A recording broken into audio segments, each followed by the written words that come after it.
नमस्कार प्यारे दोस्तों, ધોરણ 12 ફિઝિક્સ ચેપ્ટર 4 એમાં આપણે આગળ જઈએ તો લાસ્ટ લેક્ચરમાં આપણે એક વાત કરી હતી કે ચુંબકીય ક્ષેત્રમાં ગતિમાન વિદ્યુતભાર ઉપર લાગતું બળ. ઓકે, અને એનું સૂત્ર મેળવ્યું. ચુંબકીય બળના કારણે લાગતા બળનું સૂત્ર Q V ક્રોસ B. આ સદીશો નથી કર્યા તમારી બુકમાં, તો હું નથી કરતો. તો વિદ્યુત ક્ષેત્રના ચુંબકીય ક્ષેત્રમાં કોઈ વિદ્યુત ભાર ગતિ કરતો હોય એના કારણે લાગતા બળનું સૂત્ર હતું. કોના ઉપર લાગતા બળનું સૂત્ર? વિદ્યુત ભાર ઉપર. તો Q શું હતો? વિદ્યુત ભાર. V શું હતો? એ જે વેગથી ગતિ કરે છે તે વેગ. B શું હતો? એ જે ચુંબકીય ક્ષેત્રમાં ગતિ કરે છે તે ચુંબકીય ક્ષેત્ર. ઓકે, હવે અહીંયા આ તો વાત પતી ગઈ હતી. હા, આગળ આપણે આવું પણ કહ્યું હતું કે જો વિદ્યુત ક્ષેત્ર અને ચુંબકીય ક્ષેત્ર બંને જો હાજર હોય તો આપણું સૂત્ર બની જતું QE plus V cross B. તો એમાં આપણે QE જેટલો એડ કરીને પછી Q ને કોમન કાઢ્યો. તો લાસ્ટ લેક્ચરમાં વાત થઈ ગઈ છે. ના જોયું હોય તો પહેલા આની પહેલાનું લેક્ચર છે જોઈ લેશો મિત્રો, ત્યારબાદ આ લેક્ચરને જોશું. તો હવે આની અંદર થોડા તથ્યોની આપણે વાત કરી છે, તમે નોંધ કરતા રહેજો. હું જેટલું બોલું છું એટલું લખી નહીં શકું. આપણે હવે વાત કરી છે કે કેવો વિદ્યુત ભાર એ બળ શેના ઉપર આધાર રાખે, બળ શૂન્ય હોય કે ના હોય, આવી બધી વાતો કરવી છે. ચાલો, પહેલી વાત એ કે આને આપણે આવી રીતે પણ લખી શકાય, સાદુરૂપ આપી શકાય. F is equal to Q V cross B VB sin theta. ખ્યાલ આવે તો કહી દઉં ક્યાંથી આવ્યો? ધોરણ 11 A cross B is equal to AB sin theta, જેને તમે ક્રોસ પ્રોડક્ટ કહેતા હતા, ક્રોસ ગુણાકાર, સદિશોનો ક્રોસ ગુણાકાર, જેને A cross B બરાબર AB sin theta કરતા હતા. તો V cross B is equal to VB sin theta. હવે પાછો પ્રશ્ન થાય, થીટા એટલે શું? ખૂણો. કયો ખૂણો? V cross B માં લાયા તો V અને B વચ્ચેનો ખૂણો. Theta is a angle between V and B.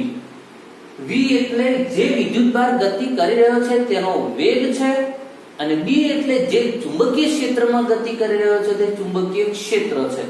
તો એમની વચ્ચેનો ખૂણો છે. હવે ધ્યાનથી સાંભળો મિત્રો.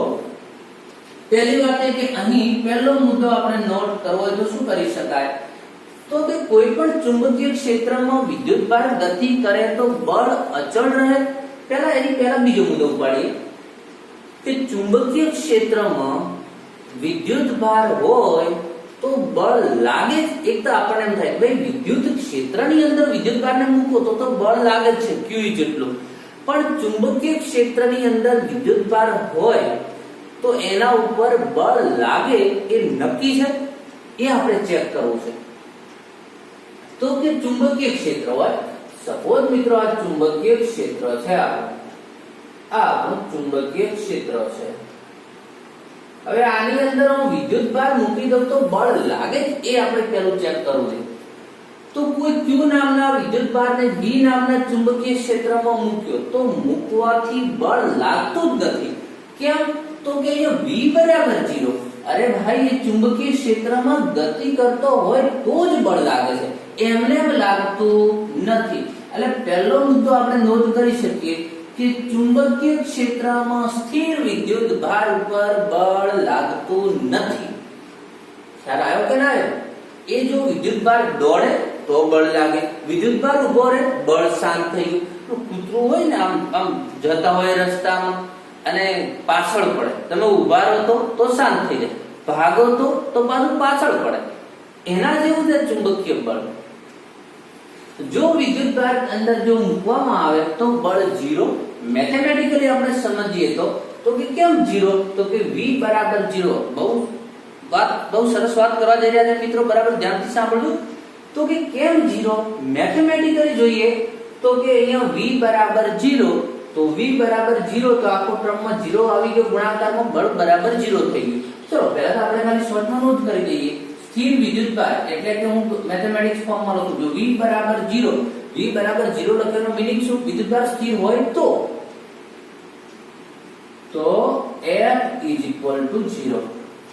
પણ હવે આપણને જો વધારે સારું સમજવું હોય, હવે મેથેમેટિકલી રીતે ફિઝિક્સની રીતે જો કોઈ પણ સમજવાની રીતો બે કોન્સેપ્ટ હોય, એક તો મેથેમેટિકલી સમજીએ તે બરાબર, પણ ફિઝિક્સમાં એવું તે શું થયું કે એ બળને 0 થવું પડ્યું. હું લોજિક તમને સમજાવું. આપણે કહ્યું કે ચુંબકનું એક લેક્ચરમાં વાત કરી હતી કે ચુંબકનું હંમેશા ચુંબક ઉપર જ બળ લાગે, ચુંબકીય ક્ષેત્રનું.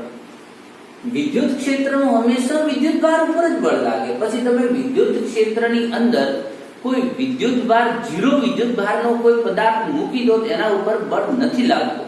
એ વિદ્યુતભાર હોય તો જ બળ લાગે. ચુંબકીય ક્ષેત્રમાં ચુંબક હોય તો જ બળ લાગે. પાછો પ્રશ્ન થાય કે ચુંબક એટલે શું? આ બધી વાતો થઈ ગઈ છે લાસ્ટ લેક્ચરમાં. પાછો પ્રશ્ન થાય તો સર ચુંબક એટલે શું? જે ચુંબકીય ક્ષેત્ર ઉત્પન્ન કરે, પોતાનું ચુંબકીય ક્ષેત્ર ઉત્પન્ન કરે એને ચુંબક કહેવાય. મેં કહ્યું કે હું અને તમે જે છીએ, ધારો કે મારે ને તમારે ચુંબકીય ક્ષેત્ર હોય તો આપણે જેમ પૃથ્વીને ચુંબકીય ક્ષેત્ર છે એમ મારે ને તમારે કદાચ ચુંબકીય ક્ષેત્ર હોતું તો આપણે ચુંબક કહેવાતા. વાત થઈ ગઈ. તો ચુંબકીય ક્ષેત્રમાં ચુંબક ઉપર જ બળ લાગે. હવે કોઈ વિદ્યુતભાર મૂકી દેવામાં આવે તો એ પોતે વિદ્યુત ક્ષેત્ર ઉત્પન્ન કરે, ચુંબકીય ક્ષેત્ર નહીં. એટલે પોતે ચુંબક નથી બનતો. ચુંબક નથી બનતો તો ચુંબકીય ક્ષેત્રનો બળ નથી લાગતું.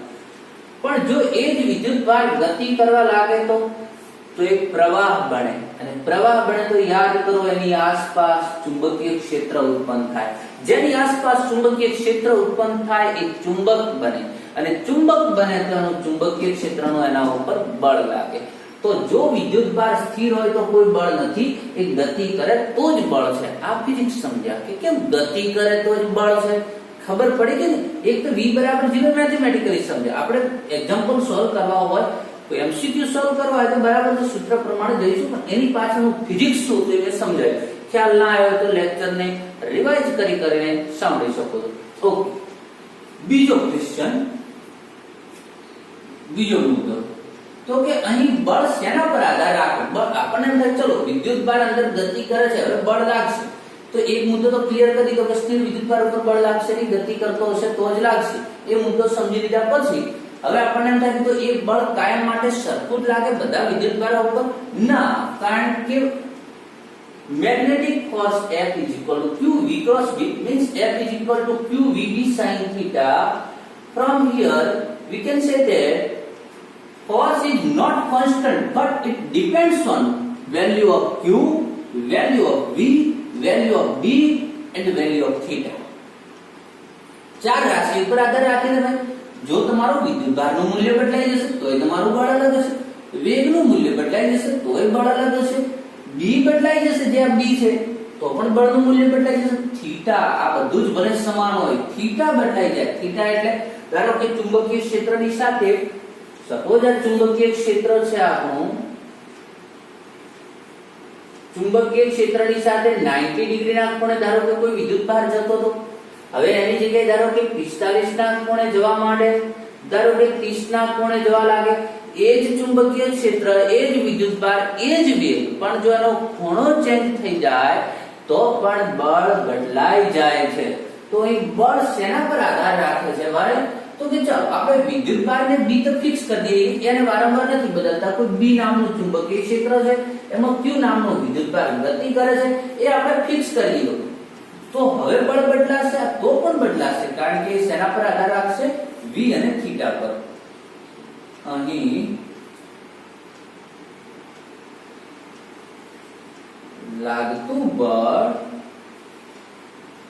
v અને થીટા પર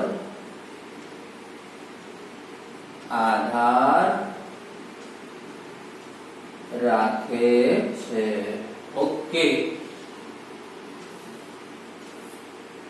હવે આપણને બહુ સરપ્રાઈઝ આપણે એ વાત કરીએ ભાઈ.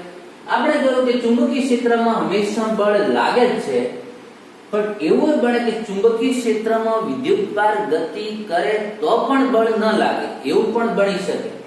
તો એવું તો બને જ કઈ રીતે, Q હોય, V હોય, B હોય તો થીટા ઉપરથી. હવે હું બધાનું ફિઝિક્સ સમજાવવા નહીં જાઉં, એનું એક રહસ્ય છે કે ભાઈ થીટા બરાબર બદલ. ચલો પહેલા મુદ્દો હું ક્લિયર કરી દઉં. તો જો થીટા બરાબર 0 અથવા તો 180, થીટા બરાબર 0 અથવા 180, એનો મીનિંગ શું થયો? 0 અથવા થીટા એટલે શું? તો કે V અને B વચ્ચેનો ખૂણો. V B વચ્ચેનો ખૂણો 0 હોય અથવા તો 180 હોય ભાઈ. એ કઈ રીતે હોય? ધ્યાનથી સાંભળજો. આ ચુંબકીય ક્ષેત્ર B છે. હવે આ B જેટલા ચુંબકીય ક્ષેત્રમાં ધારો કે વિદ્યુતભાર આ બાજુ ગતિ કરે છે, તો V પણ આ બાજુ થઈ ગયો.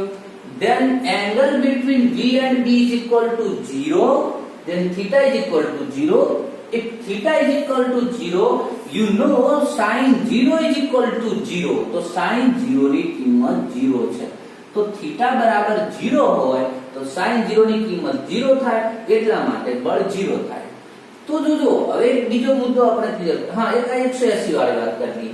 180 ડિગ્રીના ખૂણે ચુંબકીય ક્ષેત્ર સાથે ગતિ કરે છે તો પ્રતિ સમાંતર. ધારો કે ચુંબકીય ક્ષેત્ર આમ છે, ચુંબકીય ક્ષેત્ર આવી રીતે હોય, આપણો વિદ્યુતભાર આવી રીતે જતો હોય, તો એને આપણે શું કહીશું? પ્રતિ સમાંતર. then angle theta is equal to 180 degree. જો તમારું થીટા 180 હોય તો sin 180 ભાઈ આવું તમે ધોરણ 10 માં ભણ્યા છો, કેટલાક મેથેમેટિક્સ ના સ્ટુડન્ટ હશે, તમને ખ્યાલ હશે. 11 માં ભણતા હોય તો મેથ્સ, અથવા આમે ખબર ના ખ્યાલ હોય તો ચલો હું કહી દઉં. sin 0 અને sin 180 ની કિંમત 0 હોય છે, અને sin 90 ની કિંમત 1 હોય છે. ચાલો sin 90 બરાબર 1, sin 0 અને 180 ઇક્વલ ટુ 0 હોય છે. ઓકે, ચાલો. તો જો થીટા ઇક્વલ ટુ 0 અને 180 મતલબ સમાંતર અથવા તો પ્રતિ સમાંતર હોય તો લાગતું બળ F ઇક્વલ ટુ 0 છે. ખ્યાલ આવ્યો કે ના આવ્યો મિત્રો? ઓકે. તો હવે આની પાછળ મેં કહ્યું કે ફિઝિક્સ સમજો. તમને એમ થાય કે સર તમે જે હમણાં સમજાયું કે ચુંબકીય ક્ષેત્રમાં વિદ્યુતભાર ગતિ કરે તે ચુંબક બને, ચુંબક બને તેના ઉપર બળ લાગવું જોઈએ, તો કેમ હવે નથી લાગતું? તો બધાનું જો મિત્રો એટલે હું ફિઝિક્સ સમજાવવા દઉં તો બહુ કોમ્પ્લિકેટેડ, બહુ લેન્ધી થઈ જાય. કોમ્પ્લિકેટેડ નહીં, સોરી, બહુ લેન્ધી થઈ જાય. એટલે હવે નહીંતર એની પાછળ પણ રહસ્યો છે કે આવું કેમ નહીં લાગતું. પણ એના વગર તમારું કંઈ અટક્યું નહીં રહે. એટલે જો મને એવું લાગશે કે તમારે અમુક પોઈન્ટ સમજવાથી તમારું ચેપ્ટર ઇન્ટરેસ્ટિંગ બનશે, એવો પોઈન્ટ હું તમને કેમ સમજાવી દઈશ. ઓકે, ચાલો. આ વાત કરી આપણે બળની. હવે નેક્સ્ટ લેક્ચરમાં આપણે વાત કરીશું ભાઈ કે આ વિદ્યુતભાર ઉપર બળ લાગે છે, તો બળ લાગે છે તો વિદ્યુતભાર જાશે ક્યાં? કારણ કે સ્વાભાવિક છે, કોઈ પણ વસ્તુ પડી હોય એને તમે ધક્કો મારો, એને બળ લગાડો, તો તમે જ્યાં બળ લગાડો છો જે બાજુ બળની અસર થાય છે એ બાજુ પોતે ગતિ કરશે. આપણો વિદ્યુતભાર આ બળ હજુ તો બળ ક્યારે લાગે ક્યારે ન લાગે અને કોના ઉપર આધાર રાખે એટલી જ વાત થઈ. ચલો એ ઝડપથી કહી દઈએ તો વિદ્યુત ચુંબકીય ક્ષેત્રમાં વિદ્યુતભાર સ્થિર હોય, બળ લાગતું નથી. જો એ સમાંતર પ્રતિ સમાંતર ગતિ કરે તો પણ બળ લાગતું નથી. એક તો નથી લાગતો એ કેસ આપણે અલગ કરી દઈએ. બીજી વાત કે તો પછી લાગે ક્યારે? તો કે વિદ્યુતભાર ગતિ કરતો હોય, એ પણ પાછો 0 કે 180 વગરના ખૂણે ગતિ કરતો હોય તો એના ઉપર બળ લાગે. એ પણ બળ અચળ ના, એ પણ સતત બદલાઈ રહે છે. It depends on value of VA, Q, V, B and theta. If Q and B is constant, then it depends only V and theta. કારણ કે વિદ્યુતભારને B ચાલો આપણે ફિક્સ કરી દીધો, તો પણ એનું મૂલ્ય હજુ બદલાવાનું છે V અને થીટા પ્રમાણે. ઓકે, ચાલો. હવે નવી ગીરી નવતા, પાછી નવી થિયરી ઉપર જઈએ ભાઈ. નવી થિયરી ઉપર જઈએ એની પહેલા કેટલાક પોઈન્ટ સમજાવી લઉં, યાદ કરજો. આની પહેલાનું આપણે ચેપ્ટર ભણી લીધા છે મિત્રો. એક પ્રવાહના ઘણા બધા સૂત્રો આપ્યા હતા, એમાંનું એક બીજું સૂત્ર હતું NaVDE. યાદ કરો, NaVDE. કદાચ મેં તમને દાખલાઓ ગણવા માટે NaVDQ કદાચ પણ કહ્યું. n સંખ્યા ઘનતા, એ જે આપણો વાહક હતો એ વાહકના આડછેદનું આ હતી સંખ્યા ઘનતા. આ હતું આપણા વાહકના આડછેદનું ક્ષેત્રફળ. આ હતો ડ્રિફ્ટ વેગ. ડ્રિફ્ટ વેગ એટલે જે વિદ્યુતભાર પ્રવાહ ગતિ અંદર પ્રવાહ છે, વિદ્યુત પ્રવાહ હોય એ દરમિયાન ઇલેક્ટ્રોનની જે ઝડપ હોય, ગતિ હોય, જેને આપણે ડ્રિફ્ટ વેગ કહેતા હતા. અને E એટલે ઇલેક્ટ્રોનનો વિદ્યુતભાર હતો. જેનું પણ સૂત્ર હતું, કારણ કે J = I/A, then neglect the A, તો J = N VDE. આ જેનું સૂત્ર હતું, આ I નું સૂત્ર હતું. આવું આપણે ભણી ચૂક્યા હતા. બીજી વાત, કોઈ પણ વાહક હોય, ચાલો આ જ વાહક લઈ લઈએ. ધારો કે L લંબાઈનો વાહક છે અને એનું આડછેદનું ક્ષેત્રફળ A છે, તો આ જે વાહક છે એનું કદ, એનું વોલ્યુમ કેટલું? તો કદ બરાબર A × L થશે. કેટલું થશે?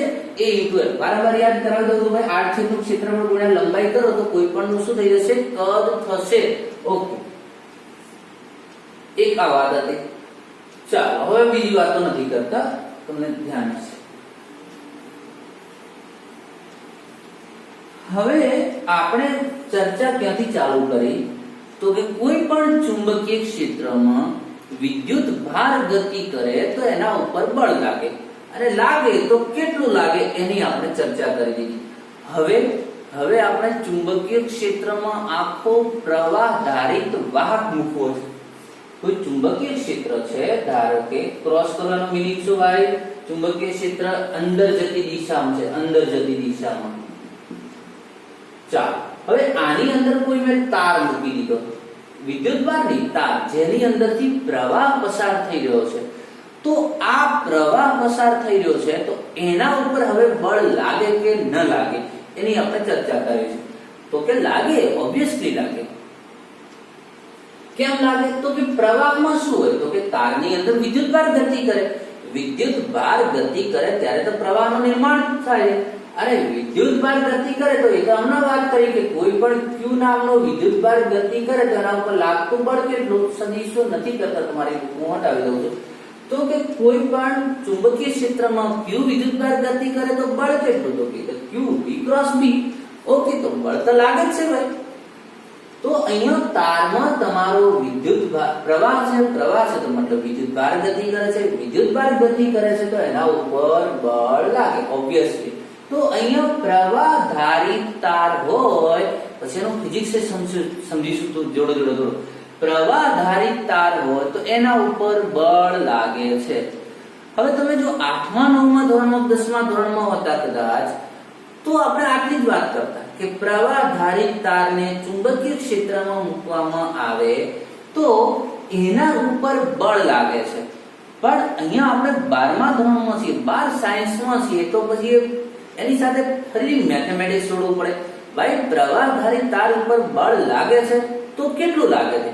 તેનો ફોર્મ્યુલા શું હોઈ શકે? શેના ઉપર આધાર રાખે? એની હવે ચર્ચા કરીશું. તો હવે શું મેળવવા જઈ રહ્યા છે ભાઈ? પ્રવાહ ધારિત તાર ઉપર લાગતા બળનું સૂત્ર મેળવો. ચાલો, પ્રવાહ ધારિત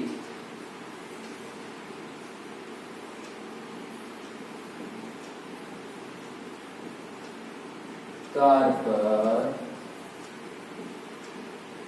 લાગતું બળ. પ્રવાહ ધારિત તાર પર લાગતું બળ. ઓકે, ધારો કે આ ચુંબકીય ક્ષેત્ર છે ભાઈ.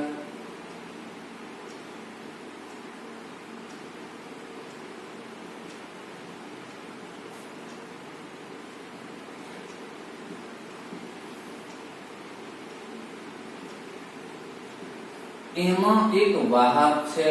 થોડો વાહક આપણે મોટો દોરીએ જેથી કરીને તમને સ્પષ્ટ ખ્યાલ આવે.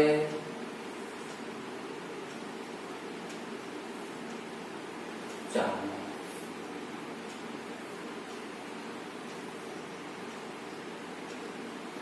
L લંબાઈનો તાર છે અને ધારો કે એના આડછેદનું ક્ષેત્રફળ A છે. ઓકે, આ B નામના ચુંબકીય ક્ષેત્રમાં, આ B જેટલા ચુંબકીય ક્ષેત્રમાં L લંબાઈનો તાર છે, એનું આડછેદનું ક્ષેત્રફળ A છે. એની અંદર પ્રવાહ વહે છે. એટલે કે ઇલેક્ટ્રોન ગતિ કરે છે. ઇલેક્ટ્રોન ગતિ કેટલા વેગથી કરે? આપણે કોઈ પ્રવાહમાં ઇલેક્ટ્રોનની જે ગતિ હોય એનું નામ શું હોય? ડ્રિફ્ટ વેગ vd હોય. તો આ આપણો ડ્રિફ્ટ વેગ છે. આ બધી વાતો ભાઈ આગળના ચેપ્ટરમાં થઈ ગઈ છે આપણે. તો કોઈ પણ પ્રવાહની અંદર ઇલેક્ટ્રોન જે ગતિ કરતો હોય એને આપણે ડ્રિફ્ટ વેગના નામથી ઓળખીએ છીએ. આખી કહાની કરેલી છે. ઓકે ચાલો તો ઝડપથી આપણે લખીએ આકૃતિમાં દર્શાવ્યા પ્રમાણે. ચાલો આકૃતિમાં દર્શાવ્યા પ્રમાણે shown in figure એટલે કે આકૃતિમાં દર્શાવ્યા પ્રમાણે B ચુંબકીય ક્ષેત્રમાં L લંબાઈ અને A આડછેદ વાળો એક વાહક લેવામાં આવ્યો છે. ઓકે, એક વાહક લેવામાં આવ્યો છે.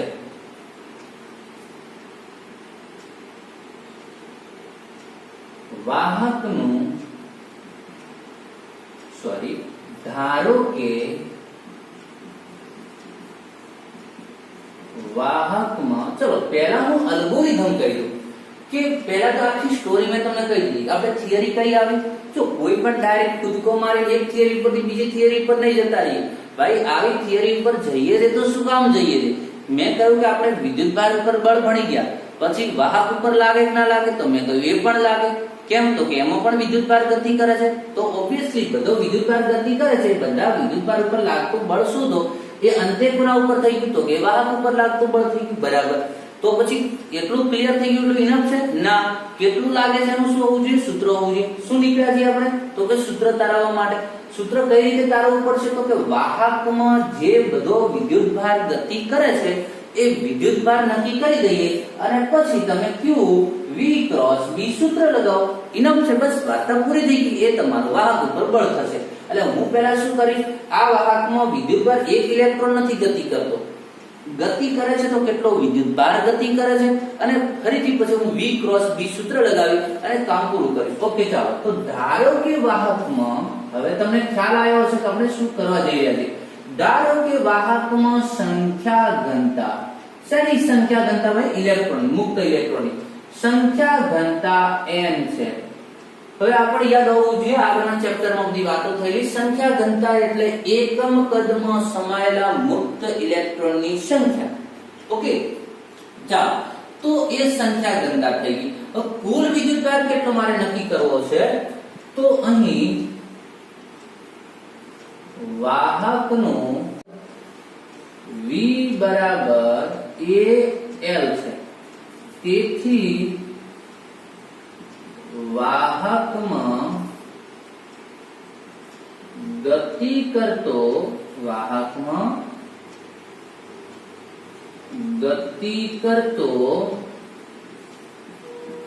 કુલ વિદ્યુતભાર Q ચાલો એકમ કદમાં કેટલો વિદ્યુતભાર? n.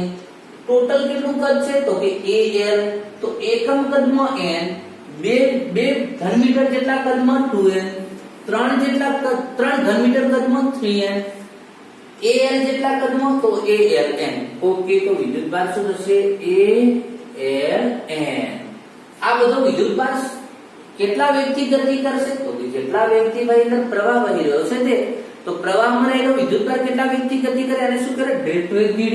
ઓકે, તો આટલો વિદ્યુતભાર છે અને તો vd વેગથી ગતિ કરવાનો છે. તો આ વિદ્યુતભાર પર લાગતું બળ F = Q VD cross B. Okay ચાલો, ખ્યાલ આવ્યો ભાઈ? તેથી પણ Q ની કિંમત મૂકી દો ભાઈ. તો F = Q એટલે ALN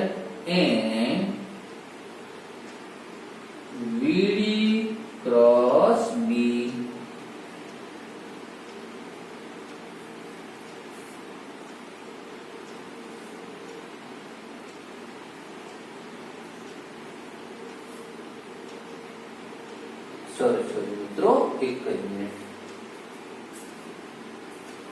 મિનિટ, ચાલો ધ્યાનથી સાંભળજો. આપણે કહ્યું કે કદ કેટલું a * l, તો આ વિદ્યુતભાર નથી થતો, આ વિદ્યુતભાર નથી થતો, અહીંયા થોડું મિસ્ટેક રહી ગઈ. ધ્યાનથી સાંભળજો. કદ કેટલું al, સંખ્યા ઘનતા કેટલી n, તો આ તો શું થાય આપણને, જો એક ઘન મીટરમાં n એટલે એકમ કદમાં. ચાલો એક વખત સ્ટોપ કરજો, ધ્યાનથી સાંભળજો. થોડું અહીંયા e એડ કરો છો, પણ હું ડાયરેક્ટ એમ કહું ચલો e કરી દઉં, તો તમે એમ કહેશો સર e ક્યાંથી લાયા, કોઈ પણ એમને નથી સમજતું, મારાથી e રહી ગયું તો હું તમને સમજાવી દઉં. આપણે કહ્યું કે n શું છે, n છે ભાઈ એકમ કદમાં રહેલા મુક્ત ઇલેક્ટ્રોનની સંખ્યા. તો 2 ઘન મીટરમાં રહેલા ઇલેક્ટ્રોન કેટલા, તો કે 2n. 3 ઘન મીટરમાં કેટલા, તો કે 3n. અહીંયા કદ કેટલું છે al, તો al કદમાં ઇલેક્ટ્રોન કેટલા, તો કે aln. આ તો શું છે, ઇલેક્ટ્રોનની સંખ્યા છે, વિદ્યુત ભાર નહીં. હવે એક ઇલેક્ટ્રોનનો વિદ્યુત ભાર કેટલો, તો કે e. 2 ઇલેક્ટ્રોનનો કેટલો, 2e. 10 ઇલેક્ટ્રોનનો કેટલો, તો કે 10e. આપણી જોડે કેટલા ઇલેક્ટ્રોન છે, aln, તો એટલાનો વિદ્યુતભાર કેટલો, તો કે 2 ઇલેક્ટ્રોનનો 2e, 10 ઇલેક્ટ્રોનનો 10e, aln ઇલેક્ટ્રોનનો alne જેટલો. એટલે અહીંયા વિદ્યુતભાર છે e. ઓકે, ચાલો તો હવે alne. ઓકે, કે આપણે જે પહેલા લખ્યું તે માત્ર ઇલેક્ટ્રોનની સંખ્યા હતી ભાઈ, al જેટલા કદમાં ઇલેક્ટ્રોનની સંખ્યા છે, વિદ્યુતભાર નહીં. અને e વડે ગુણો એટલે વિદ્યુતભાર બને. હવે આને આપણે આખા અંદર ગુણવું હોય તો ગુણી શકાય ભાઈ. આને તો તમારે અંદર ગુણાકાર કરવો હોય તો કરી શકો છો તમે. ધારો કે a n vd e l cross b. ચાલો મેં શું કરી દીધું, ગુણાકારમાં બાર લખ્યું, તો vd સાથે ગુણાકાર કર. અરે ભાઈ સરવાળો નથી, બધા જોડે જાય, ગુણાકાર છે, કોઈ ગુણી લો એટલે ચાલો. ઓકે, હવે n a vd e એટલે શું, તો કે તો પ્રવાહ. ઓકે, ચાલો તો આટલો થઈ ગયો. તમારી રીતે તમારે લખજો n a vd e બરાબર પ્રવાહ I. તો હું ડાયરેક્ટ લખી દઉં, તેથી I અને આ L અલગ છે, L ક્રોસ B. આ થયું તમારા બળનું સૂત્ર. ચાલો, હા આટલા બરાબર તમે જે પણ મૂકી શકો, a ના હટાવો તો તમારું આ શું થશે, n vd e બરાબર શું થશે, j. તો j a l પણ આપણું અંતિમ સૂત્ર છે, આ I ના સ્વરૂપમાં રાખીશું. તો આ થયું, નીચે લખજો, જે ચુંબકીય ક્ષેત્રમાં રહેલા વાહક ઉપર ચુંબકીય ક્ષેત્રમાં મૂકેલા વાહક ઉપર લાગતું બળ છે. અહીંયા એક ફરીથી ધ્યાનમાં દોરું, એ વાહક ચુંબકીય ક્ષેત્રમાં કેવો હોવો જોઈએ, સ્થિર હોય, ગતિ કરે, એનાથી કોઈ મતલબ નહીં. એ સ્થિર હશે તો બળ લાગશે. અરે તમે કોઈ સ્થિર હોય તો કઈ રીતે બળ લાગે, અરે ભાઈ વિદ્યુતભાર ઉપર બળ ના લાગે. અહીંયા વાહક ભલે ને સ્થિર રહે, એની અંદર પેલા વિદ્યુતભારો તો ગતિ જ કરે છે ને, એના લીધે બળ લાગે છે. એટલે વાહક અંદર દોડવું જરૂરી નથી, વાહક તો કેવો રહેશે, સ્થિર જ રહેશે એના ઉપર. તો હવે આનો મીનિંગ શું કર્યો આપણે, તો L લંબાઈનો તાર હોય, એનામાંથી I જેટલો પ્રવાહ વહેતો હોય, એને જો B જેટલા ચુંબકીય ક્ષેત્રમાં મૂકવામાં આવ્યો હોય તો એના ઉપર લાગતું બળ હોય IL ક્રોસ B. આમાં હજુ આપણે થોડી વધારે ચર્ચા કરવાની છે એક્ઝામ્પલ ના પોઈન્ટ ઓફ વ્યૂ થી, તો એની ચર્ચા નેક્સ્ટ લેક્ચરમાં કરીશું મિત્રો. તો આટલા સુધીનું કામ બરાબર તમે કરી રાખજો, તો નેક્સ્ટ લેક્ચરમાં થોડી મજા આવશે. આવી રીતે ડીપમાં સમજતા જશો. તમારો એક વખત કોન્સેપ્ટ ક્લિયર થશે તો કોઈ પણ એક્ઝામ આનામાંથી જ હોય છે મિત્રો. ઓકે, ચલો મળીએ મિત્રો નેક્સ્ટ લેક્ચરમાં.